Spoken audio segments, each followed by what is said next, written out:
Sahabat Nadi yang terkasih, jumpa lagi dalam edukasi rohani. Tema kita dalam minggu ini adalah Sakramen Ekaristi. Sakramen Ekaristi merupakan salah satu sakramen penting dalam Gereja Katolik. Sakramen ini diyakini sebagai sumber dan puncak kehidupan iman gereja, Lumen Gentium artikel 11. Sebab dalam Ekaristi terkandung iman terdalam, yakni Yesus Kristus. Oleh sebab itu, kita perlu memahami dengan baik agar kita tidak berhenti hanya pada perayaan atau ritus keagamaan saja, melainkan sungguh menghayati dan menghasilkan buah dalam kehidupan kita sehari-hari. Ekaristi berasal dari bahasa Yunani, Eukaristein, yang berarti syukur atau ucapan terima kasih kepada Allah. Ekaristi pertama-tama bermula dari kisah Injil ketika Yesus sendiri melakukan perjamuan malam terakhir dengan murid-muridnya. Markus 14 ayat 22 sampai 25. Saat itu Yesus mengucap syukur sekaligus menetapkan Ekaristi. Setelah ia mengambil roti dan anggur, lalu mengubahnya menjadi tubuh dan darahnya. Peristiwa pengucapan syukur inilah yang kemudian dimaknai sebagai Ekaristi Kudus dan dihadirkan kembali setiap kali kita merayakan Ekaristi. Yesus melaksanakan perjamuan malam terakhir bertepatan dengan perayaan Paskah Yahudi dengan satu tujuan, yakni memberi pembaharuan pada makna Paskah Yahudi. Bangsa Yahudi sendiri merayakan Paskah untuk mengenang pembebasan bangsa Israel dari Mesir dengan penyembelihan anak domba dan mengoleskan darah anak domba tersebut pada setiap ambang pintu rumah, agar ketika setiap orang Israel terhindar dari kutukan dan mendapat keselamatan bagi anak sulung mereka ketika Tuhan melewati pintu rumah yang diolesi dengan darah anak domba. Itulah sebabnya disebut Paskah yang artinya Tuhan lewat.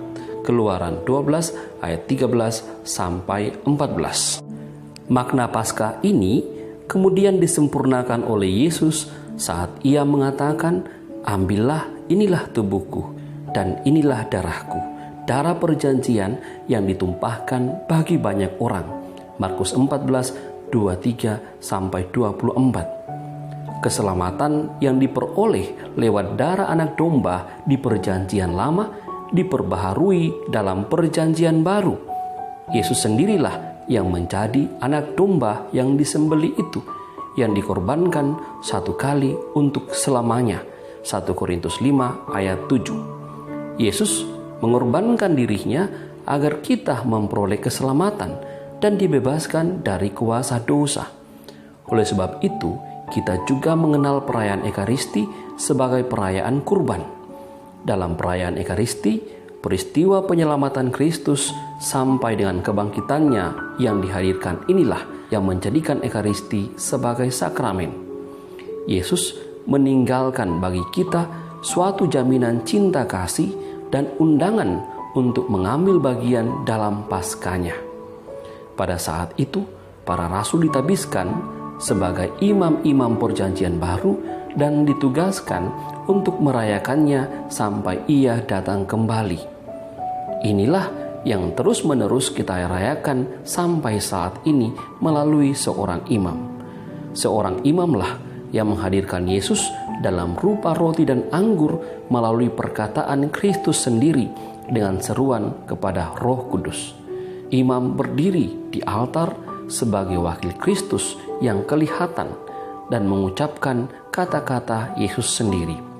Semua ini dilakukan sesuai dengan pesan Yesus, yakni agar gereja mengenang dan melanjutkan apa yang ia lakukan pada malam sebelum sengsaranya sampai kedatangannya kembali dalam kemuliaan. Lakukanlah ini sebagai kenangan akan aku. Lukas 22 ayat 19.